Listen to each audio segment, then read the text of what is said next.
Hello friends, and this is Deepak Singh, and on behalf of AQ Bias, we'll be discussing the topic of period poverty today. Under my this broad topic, first I'll be discussing the topic of menstruation that is monthly or periods. So इसके काफ़ी related dimensions हैं, like what all issues are related to the issue of broad issue of menstruation. First is period poverty, tampon tax, ये terms आप लोगों ने सुनी होंगी. Then there are other related issues like religious related issues. For example, women are barred from entering the Sabarimala temple, और जो बाकी सारे टेम्पल्स में भी वुमेन पे रिस्ट्रिक्शन लगाई जाती है, and this case is also going into the supreme court. So this topic is also related to the polity and governance topic. And apart from that will also be discussing the economic aspect, whether women should be given menstrual leaves. Periods के time पे जब women के periods आते हैं तब उनको leaves देनी चाहिए या नहीं देनी चाहिए, because this topic was in news because few months ago Zomato announced that it will be giving period leaves, and काफ़ी organizations में भी implement हुआ जा रहा है. And in fact आपको पता नहीं कि according to me like Bihar में भी menstrual leaves, government of Bihar की जो स्टेट गवर्नमेंट है तो वहाँ पे भी menstrual leaves दी जाती हैं.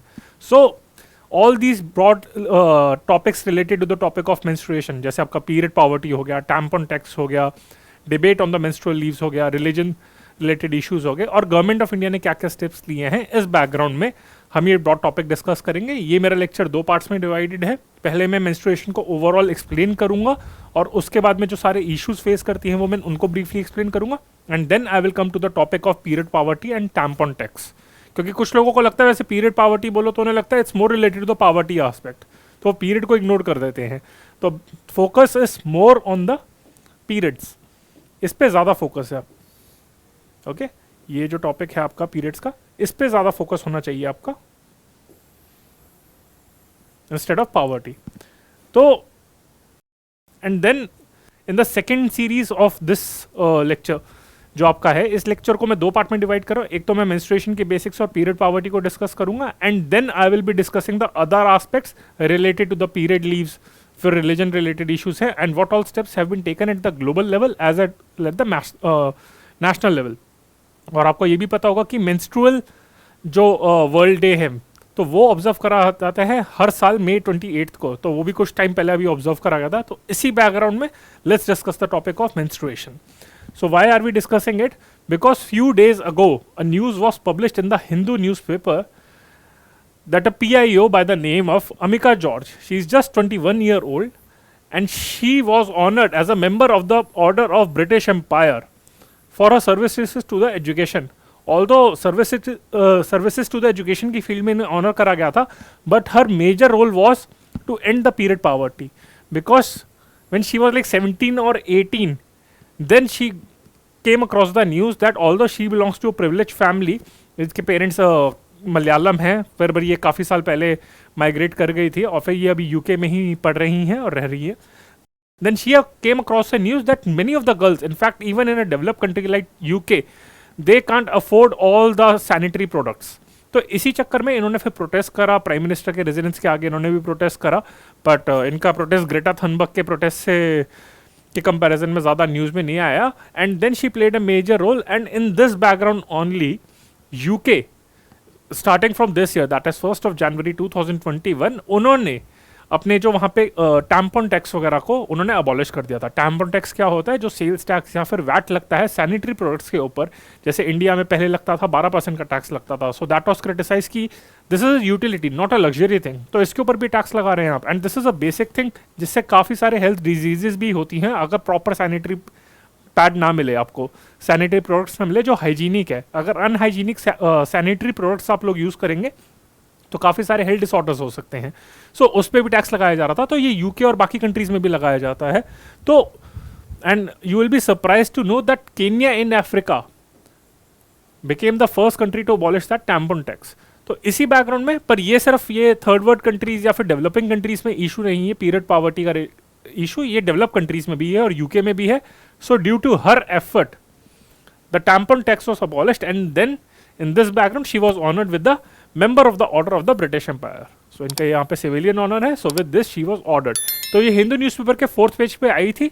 So keeping this in mind, let's discuss the topic of first menstruation, and then gradually we will move on to period poverty.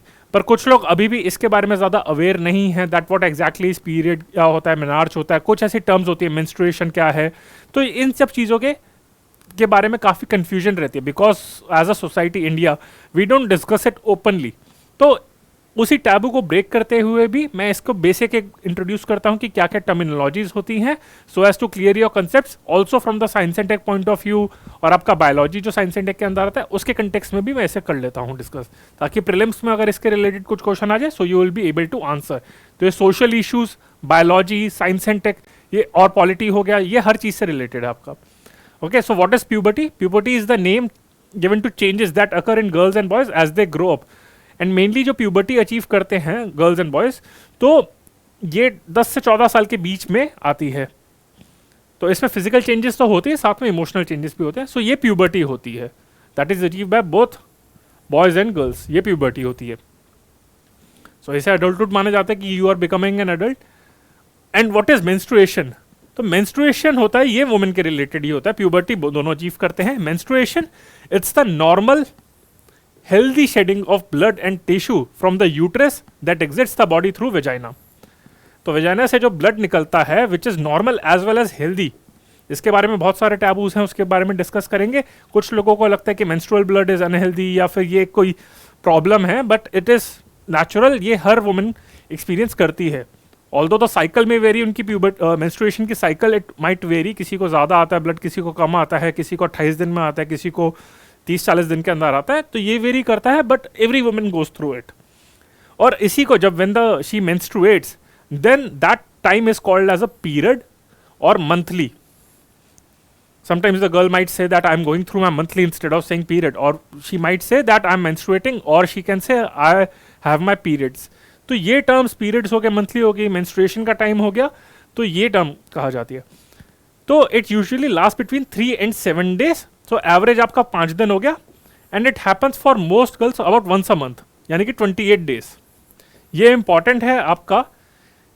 तो 28 और 5, तो यानी कि एवरेज 28 days के बाद होती है, मतलब हर 28 दिन के बाद a girl menstruates on an average, although it can vary from 21 to 40, and it last from 3 to 7, but average आपका होता है 5। इसी वजह से May 28 को वर्ल्ड मेंस्ट्रुएशन डे ऑब्जर्व करा जाता है। If you talk about like, it's very easy to remember, अगर in case they ask you that when is like world menstrual day is observed, तो May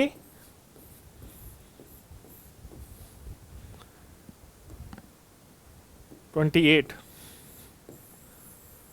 एंड वाई May 28? इसका भी एक logic है, why this date was chosen, because May 28 इसलिए choose करा जाता है क्योंकि May is like the 5th month। Okay, तो मैंने आपको बताया था कि पीरियड्स आपके जो होते हैं it last from 3 to 7 days with average like days of bleeding for 5 days। तो नॉर्मल एक एवरेज लेवल पे देखा जाए तो a woman bleeds for 5 days, and that happens after every 28 days। ठीक है, मैंने बताया था कि 28 दिन की साइकिल होती है, तो हर 28 दिन के बाद एक लड़की के, एक औरत के पीरियड्स आते हैं, एंड ये 5 दिन तक चलते हैं। तो 28 से हो गया, मतलब 5 दिन की अगर पीरियड्स होते हैं, तो दैट्स वाई जो 5th महीना होता है दैट इज May। अगर कैलेंडर ईयर में देखा जाए तो May is the 5th month, तो दैट्स वाई 5th से हो गया आपका May हो गया, और 28 से 28 हो गया, तो that's why May 28 is the date which is chosen for आपका वर्ल्ड मेंस्ट्रुएशन डे। ओके, तो ये आपका हो गया। तो पीरियड्स डिस्कस कर लिया, and then we discuss menstruation. Then let's discuss menarche। So when a woman begins to menstruate, this is called as menarche। तो ये जो टाइम होता है, like if she achieves puberty, if a girl achieves puberty at the age of 12, 10 to 14 के बीच में होता है, कुछ जल्दी अचीव कर लेते हैं, कुछ 14 में करते हैं। तो अगर वो 12 साल की एवरेज पे अगर लगाया जाए, तो वो 12 साल में अगर उसके पीरियड्स अचीव होते हैं, वो she achieves puberty, and as soon as she achieves puberty it means menstruate करती है। तो menstruation begins marks the beginning of her puberty. तो this age is known as a women's menarche. तो यानी कि यहाँ पे उसके पीरियड्स आ गए हैं, मतलब she is like from a girl to a women, ये कहा जाता है। बट कुछ केसेस मैंने बताया था जैसे 8 से 10 साल के बीच में, कुछ केसेस में जल्दी भी हो सकते हैं। तो ये है आपका प्यूबर्टी के बारे में। एंड साथ में मैंने आपको एक और चीज बताई थी कि the when a girl starts menstruating, it is an indication that a girl can become pregnant. ये इंडिकेशन होता है, ये it indicates that it's she is no longer a girl, she is a woman now and she can become pregnant. So that's why in some societies ये child marriage से भी important है, because in some societies who have orthodox view who believe that as soon as the girl is menstruating, so this indicates that she is ready to become pregnant and thus उसकी marriage करा सकते हैं. But this is a wrong view because it's not a biological thing. Marriage में बहुत सारी चीजें होती हैं, you have to be mentally as well as emotionally mature to deal with it. But इसी चक्कर में काफी लोगों की कुछ बैकवर्ड मेंटालिटी है, इसी चक्कर में वो कहते हैं कि period indicate she can become pregnant, तो उसकी शादी करा देते हैं. तो that is one of the reason for child marriage. तो जब हम चाइल्ड मैरिज का टॉपिक डिस्कस करेंगे, then we will be discussing this point also. So as you can see, all these points are very much interrelated. If you understand this, then you can also write this in child marriage का topic. And फिर हमने puberty discuss कर ली, menstruation discuss कर ली, मेनार्ज, and then menstruation gap. सो दो चीजें होती हैं. When does the gap happens, period stops generally during pregnancy and काफी टाइम तक in the initial months of breast feeding a woman doesn't menstruate. पहली चीज तो ये है, उस टाइम पे उसके मेंस्ट्रुएशन नहीं आते, क्योंकि उस टाइम पे ये इंडिकेट करता है प्रेग्नेंट हो जाती है, पीरियड तब आते हैं. And when she is already pregnant and the initial months of baby, तो उस टाइम पे पीरियड्स नहीं आते. ये भी हम डिस्कस करेंगे ऐसा क्यों होता है. And menstruation also stops occurring after menopause, and menopause uniquely happens between 45 to 55 years of age. So after that, old women, they don't menstruate. So between the 45 and 55 years of age, that is when they achieve menopause. So then menstruation stops. So this indicates that at this age they can't become pregnant. But again, exceptions are there. जैसे हमने बधाइयों movie में देखा था, नीना गुप्ता थी, वो बड़ी as में भी प्रेग्नेंट हो गई थी, तो उनका मेनोपॉज नहीं आया था. So again it varies from person to person. Okay, so these are the basic terms. As I said, that what is menstruation, menopause, average time, and this. So if we also discuss about the menstrual cycle, this is important from the biology point of view or science and tech point of view. So there are 4 phases. First is follicular phase. Second is ovulation. Fourth is luteal phase. And then menstruation. So this is the cycle of menstruation. Okay, menstruation cycle. So what is a follicular phase? This is when several eggs mature inside small cysts or follices. This is when several eggs mature. Ovulation में क्या होता है? This is when egg is released from the biggest follicle and travel through the fallopian tube where it can be fertilized. ठीक है, ये चीज होता है. फॉलिकुलर फेज में आपके जो होते हैं एग्स मेच्योर होते हैं. ओवुलेशन में egg is released, and egg release होने के बाद क्या होता है? This is when luteal phase होता है. This is when the inner lining of the uterus is thick as prepare to support a pregnancy. तो जब यानी कि इनर लाइनिंग ये जो होती है यहाँ से, तो यहाँ से फेस पास होता है. So that develops, it becomes very thick. तो ब्लड वेसल्स वहाँ पे होती हैं, तो वो थिक हो जाती हैं. And when the egg is released, so यहाँ पे जो थिक लाइनिंग्स जो डेवलप होती है, so they are able to absorb the support the sperm and they are able to support the pregnancy. If the egg meets the sperm, then they will be able to, तो pregnancy हो जाती है. But if the egg doesn't meets the sperm, तो ये जो lining होती है आपकी endometrium, the lining of the uterus which is thick and which is full of blood vessels, तो वो वहाँ पे release हो जाती है and then the blood starts releasing. But as soon as if the egg meets the sperm, then तब वहाँ पे pregnancy होती है and then the blooding doesn't, आपके जो होते हैं ब्लड नहीं आता. So this is the cycle. Follicular phase, this is the first one. Second is ovulation, third is luteal phase, and fourth is menstruation. Okay, diagram से I think ज्यादा better समझ आएगा. So as we can see, so girls have thousands of eggs in their ovaries even at the time of birth. Each month during like 31 to 35 days on average, the eggs leaves the ovary. पहले eggs होते हैं वो fertilize होते हैं and then they leave the ovary and travel through fallopian tube, जो मैंने आपको बोला था. When the eggs leave the fallopian tube or the ovary, leave the ovary and travel through fallopian tube, this is known as ovulation, जो second phase बताया था. ये आपका follicular phase था आपका. ये first phase था follicular. This is the second phase, ovulation. फिर उसके बाद ओव्यूलेशन के बाद क्या होता है? When the egg is released from the ovary, So, and it is traveling through the fallopian tube, a soft spongy lining forms in the uterus. तो uterus में एक soft spongy line which is made of blood vessels form होती है, and this is called as endometrium. ये जो मैंने यहाँ पे डिस्कस करा था, ये जो आपका यूट्रस है, तो यहाँ पे ये जो स्पॉन्जी लाइंस होती हैं, ये जो आपकी सॉफ्ट होती है, and this is made of blood vessels, as you can see this is all red. तो ये फॉर्म होती हैं टू सपोर्ट प्रेगनेंसी, कि स्पर्म्स और एग आपके जो फर्टिलाइज होंगे वहां पे, तो उसको नरिशमेंट प्रोवाइड करने के लिए ये ब्लड वेसल्स फॉर्म होती हैं. तो the this lining endometrium gives nourishment in case an egg and sperm meet to form an embryo, and thus they will be able to support, it will be able to support the pregnancy. But if the sperm is not there, so egg is not joined by the sperm, then the endometrium lining of the uterus is not needed. क्योंकि इसका जो form होती है, endometrium जो होती है आपकी, जो थिक ब्लड वेसल्स आपकी यूट्रस में फॉर्म होती है, इसका पर्पस यही होता है हर 28 दिन के, ऑन एन एवरेज हर 28 दिन में इसलिए फॉर्म होती है so as to support pregnancy. अब जब स्पर्म ही नहीं मिला तो वहां पे वो कहता है कि भाई मेरा यूज क्या है. So it flows out of the vagina and it flows out in the form of blood and some tissues, and this bleeding is called as period, and this whole cycle is called the menstruation cycle. I hope it's clear. Again I would say eggs होते हैं वो fertilize होते हैं, that is follicular phase. Second होता है आपका ovulation phase होता है. ओव्यूलेशन फेज में क्या होता है, एग ओवरी से रिलीज होता है और फेलोपियन ट्यूब से पास होता है टू गो टू यूट्रस. अब यूट्रस में जैसे ही आपका एग आता है, then and it is travelling through a fallopian tube, then a thick lining of blood vessel is formed which is known as endometrium, and which the purpose of formation of this lining is that it needs to support the pregnancy so as to ensure that proper nourishment is given to the egg released by the ovary as well as the sperm in case they meet. And if they don't meet, then the endometrium is released through the vagina, and this is known as आपका period जो blood होता है and menstruation. तो ये आपका चौथा phase हो गया. आई होप इट्स क्लियर. बहुत सिंपल लैंग्वेज में आपको बता दिए, डायग्रामेटिकली भी समझा दिया आपको. Follicular phase, ovulation, luteal phase and menstruation.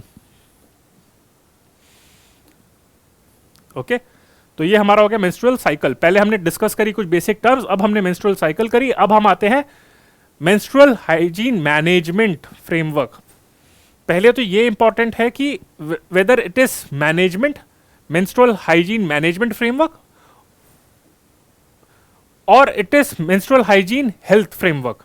तो पहली बात तो ये कि हम जो WHO डिफाइन करता है, आपका WHO यूनिसेफ, वो menstrual hygiene management term use करता है. It defines this term, not health, because menstrual health is a broader term that also includes wider menstruation related health issues such as endometriosis or perimenopause. So it focuses on the, but menstrual hygiene जो है, it focus on the hygiene related issues.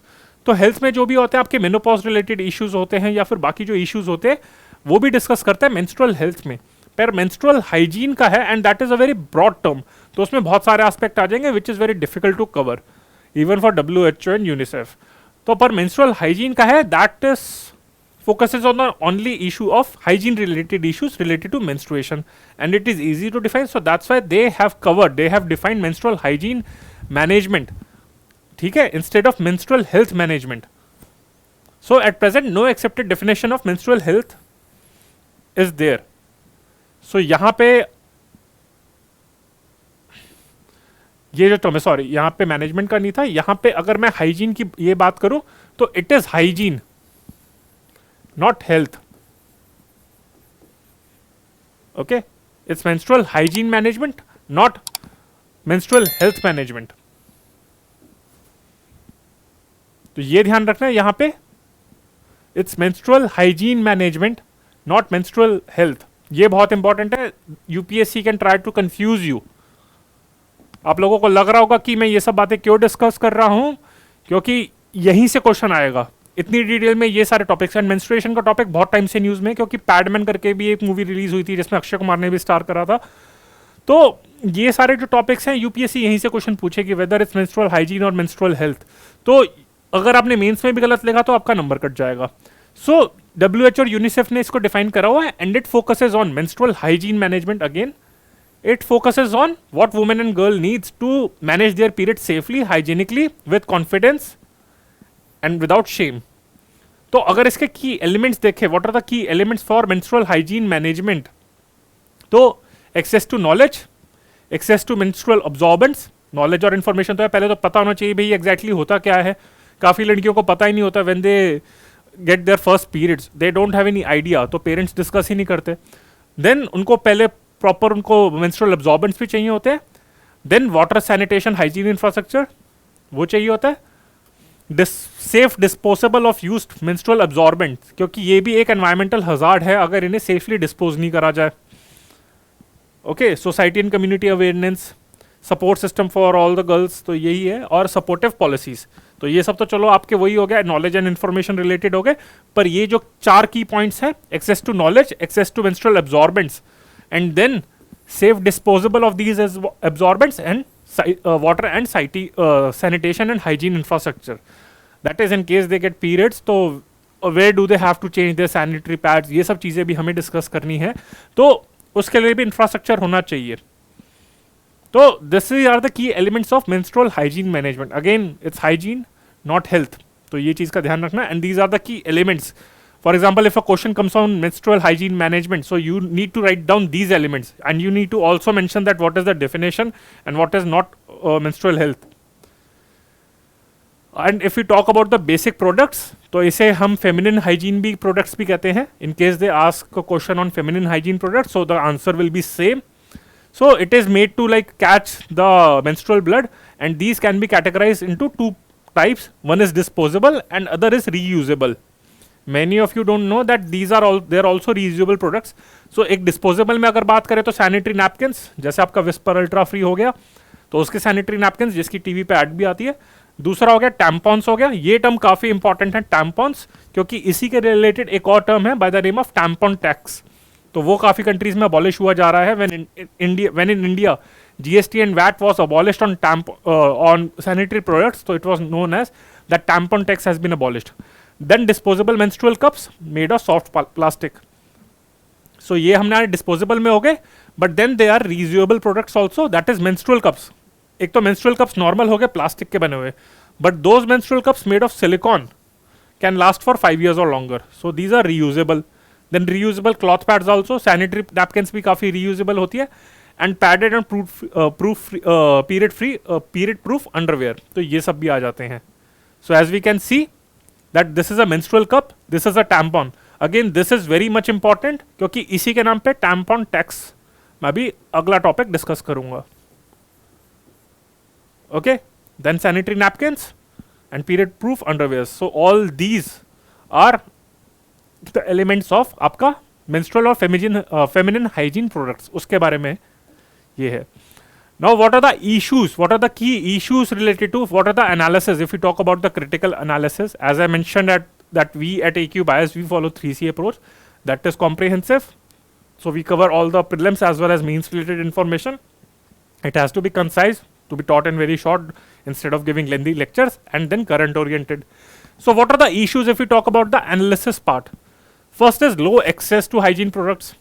If we see the official data of NFHS4, National Family Health Survey 4th, जो 2015-16 में release का data उस time पे data use करा था, it shows only in 7 Indian states did 90% or more women in the 15 to 24 age group use hygienic protection during menstruation.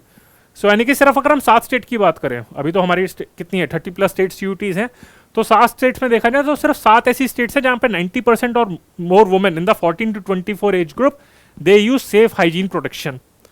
फिर उसका environmental impact हम अगर डिस्कस करें तो disposable of these non biodegradable sanitary products can create huge environmental problem. That's why in this background Suvidha napkin was developed by Government of India, which is 100% biodegradable.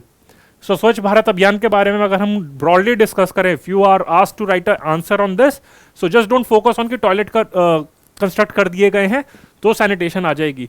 Sanitation के लिए ये भी important है, ये आपका जो मेंस्ट्रुएशन है उसके जो अंदर आता है स्वच्छता के लिए, तो सैनिटरी नैपकिन्स भी आते हैं, so as to ensure that when they are disposed they are don't go to dustbin, क्योंकि उसमें ब्लड होते हैं, टिश्यूज होते हैं.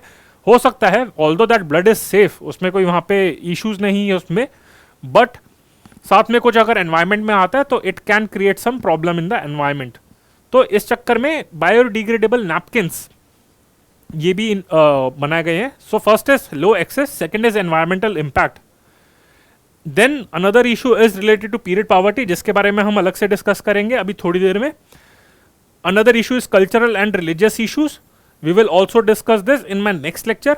And then there are health problems और मेंस्ट्रुअल डिसऑर्डर्स, जैसे कुछ डिसऑर्डर्स ऐसे होते हैं कि किसी को पीरियड नहीं आते, किसी के पीरियड कम आते हैं, किसी में ब्लड ओवरफ्लो होता है। So these are the menstrual disorders. Okay, then I also mentioned about the child marriage, that if you are writing a child marriage and if you are able to interlink the topic of menstruation and child marriage, it will fetch you an extra number. So जैसे मैंने कहा था कि beginning of menstruation is assumed as beginning of adulthood. So this is a wrong perception. If she is like biologically she can become pregnant, it doesn't mean that she should be married. मतलब एक औरत का बच्चा पैदा करना ही काम नहीं है, और उसको मेंटली बायोलॉजिकली भी उसको काफ़ी और मैच्योर होना है, और मेंटली और इमोशनली एक अलग चीज़ होती है। So that is not related to pregnancy और मेंस्ट्रुएशन। सो बट इसी वजह से चाइल्ड मैरिज भी काफ़ी जगह पे हो जाती है। And there are various myths and misconceptions due to which women are excluded from social spaces and leadership position, क्योंकि मेंस्ट्रुएशन का टॉपिक ढंग से डिस्कस ही नहीं करते। 70% of adolescent girls in India are unaware of the menstruation till menarche, according to UNICEF. तो यानी कि जब लड़कियों का पहला पीरियड आता है when they are menstruating, और ये ऐसा नहीं कि सिर्फ गांव में है, दिल्ली में भी काफ़ी मेरी दोस्त थे, मैंने उनसे बात करी, and they also said that we never knew about menstruation। जब हमारे पीरियड्स आए थे then our parents told me that from now onwards this will be a regular thing। तो उन्हें पता ही नहीं था कि किस तरीके से डील करना है। और मिथ्स भी काफ़ी हैं, जैसे आप लोगों ने सुना भी होगा कि काफ़ी कम्युनिटीज़ में, जो ट्रेडिशनल कम्युनिटीज़ हैं, in that if a women is menstruating तो उसे किचन में जाना नहीं दिया जाता, उसको सेक्लूड कर दिया जाता है कि आप इम्प्योर हैं, या फिर रिलीजियस पॉइंट ऑफ व्यू से देखा जाए तो टेम्पल्स में एंट्री नहीं है।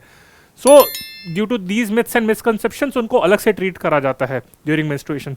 So these are the summary issues of women related to menstruation: low access, environmental impact, various myths and misconception, low access तो है ही, साथ में लो अवेयरनेस भी है, child marriage, period poverty, religious issue and health problem.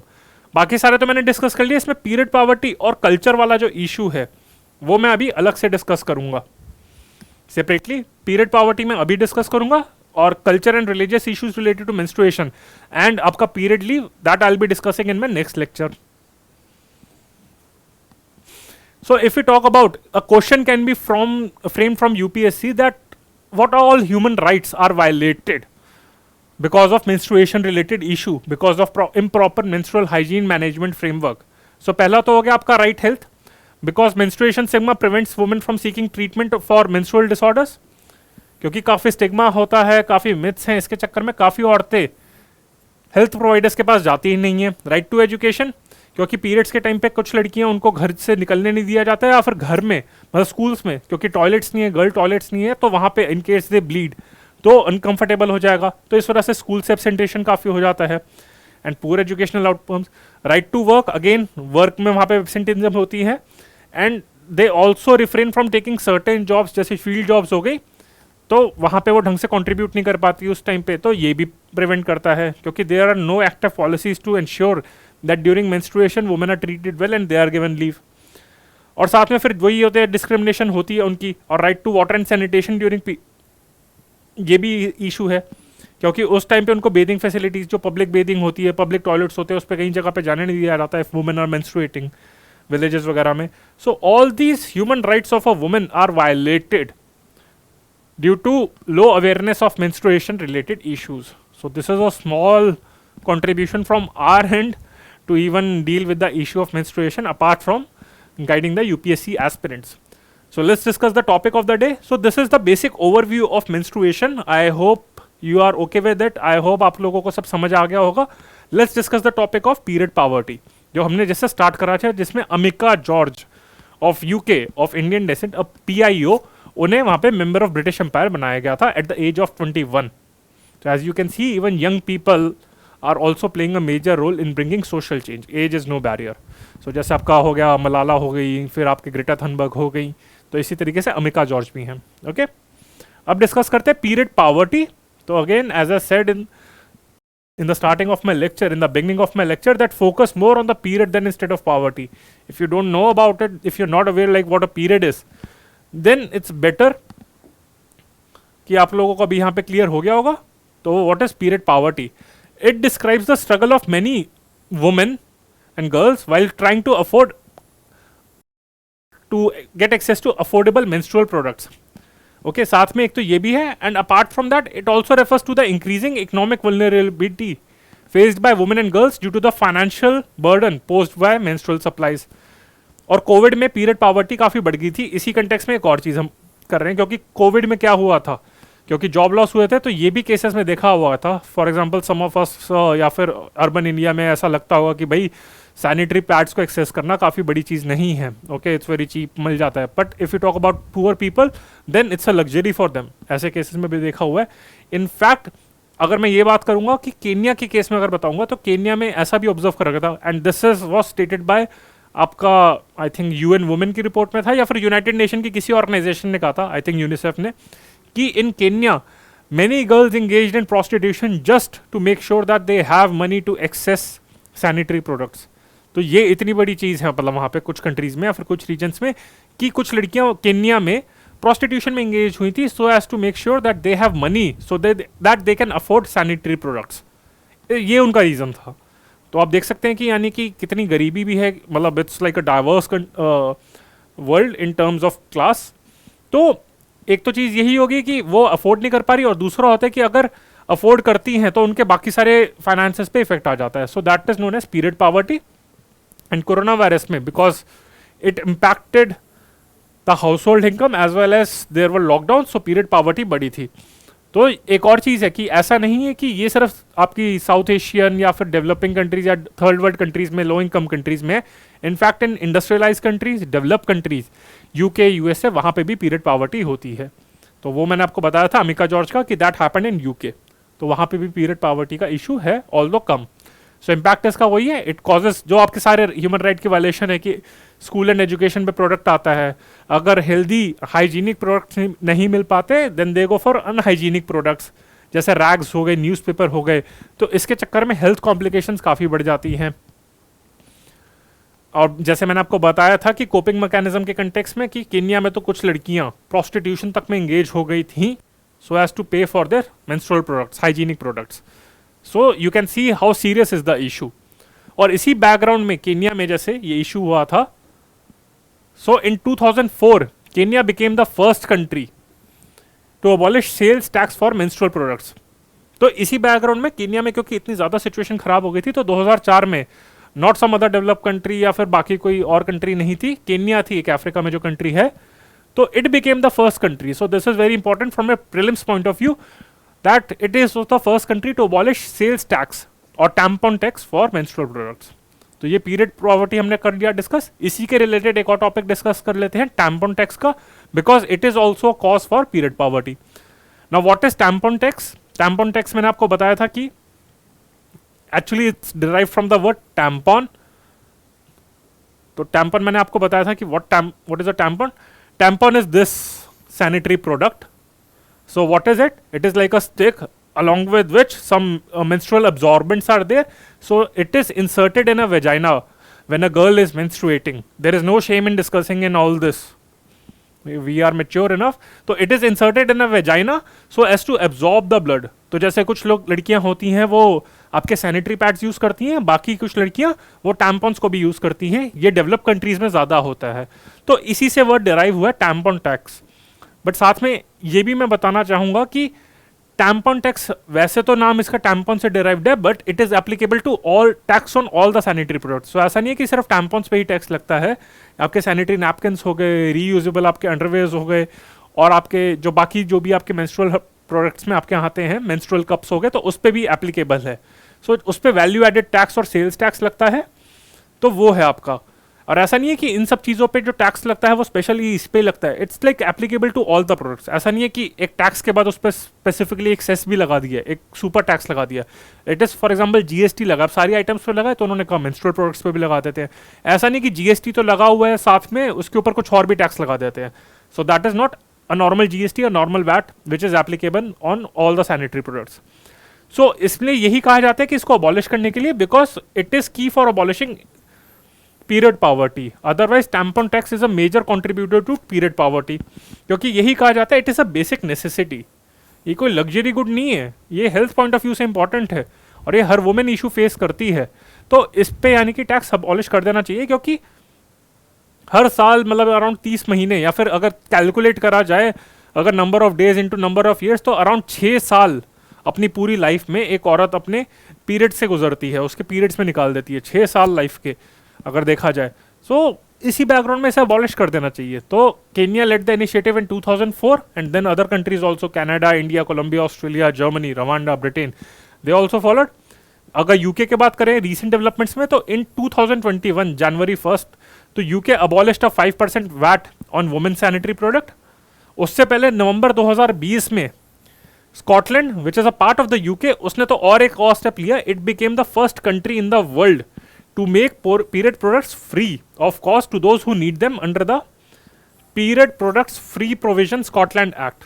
तो period products free provision Scotland act, इसके अंदर इन्होंने तो कहा कि हम सिर्फ टैक्स अबॉलिश नहीं कर रहे, we are going a step ahead and we are providing all the sanitary products to whoever, like अगर कोई अफोर्ड कर सकता है, if someone wants to pay it's fine, but those who can't afford and they want it for free, so there will be designated outlets from where all the women and girls can access it. And if you talk about our home India, then government of India initially opposed in 2017 a 12% tax।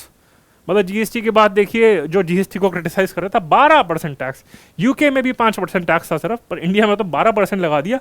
तो sanitary napkins पे था, but it was criticized and I think in 2018 तो it was abolished, but that was a good initiative, but still देखिए 12% starting में लगा दिया। so ये हमारा हो गया period poverty and tampon tax के बारे में। Okay friends, and with this I have covered the lecture of आपका the first part of the lecture of menstruation related issue with special focus on period poverty and tampon tax. अगर आप लोगों को, I hope you like it, and if you like it then please press the like button, share to it or share this video to spread the awareness also, as well as to make sure that people understand this issue from UPSC point of view, apart from spreading awareness। ये एक हो गया। and also subscribe to our channel of AQ Bias। this is Deepak Singh and on behalf of AQ Bias। so before ending the lecture I just want to take 2 minutes of yours, and this is that we are launching a Journal Studies Foundation batch from 7th of July। तो 7 जुलाई से हम एक foundation batch launch कर रहे हैं जिसमें 800 घंटे की आपको क्लासेस प्रोवाइड करी जाएगी, which includes 80 hours of current affairs, यानी कि अराउंड 10% तो करंट अफेयर्स के कवरेज दी जाएगी। साथ में हम ऑप्शनल सब्जेक्ट भी लॉन्च कर रहे हैं, हिस्ट्री हो गया, ज्योग्राफी, पॉलिटी, सोशियोलॉजी एंड पबैड, तो इसके बारे में भी आप देख लीजिएगा। And apart from that we are also conducting an exam by the name of AIIT which is AQBIS inspiration test. तो इस एग्जाम ये क्या है, ये एक स्कॉलरशिप एग्जाम है and which will be conducting on 24th and 27th of June। so those candidates who appear in it and score some percentage, so according to their performance they will be given a scholarship, a concession in fees। for example, if you score 50% then you will be getting a scholarship of 50%। so we are although reducing the fees for successful and talented candidates, but we won't compromise on the quality वही provide करी जाएगी, but सस्ते दामों में थोड़ा कम दामों में provide करा जाएगा। So please avail this offer. और अगर आप लोगों को वैसे भी तो अगर नहीं आना है यहाँ पे, वैसे तो आप आइए, यहाँ पे आपको एक्सपर्ट कोचिंग प्रोवाइड करी जाएगी, पर आपको पता चल जाएगा कि वेयर डू यू स्टैंड, क्योंकि ये जो एग्ज़ाम है ये टॉप मोस्ट मेंटर्स हैं, उन्होंने सेटअप करा गया है। सो अगेन आई वुड से do appear in this exam and do join us, we will provide you the best coaching in the industry। okay, and I hope you like this lecture। so again, if you like this lecture then please spread the word about this and we follow, okay, so and follow subscribe to our channel। so okay friends, this is Deepak Singh on behalf of AQ Bias। bye, take care।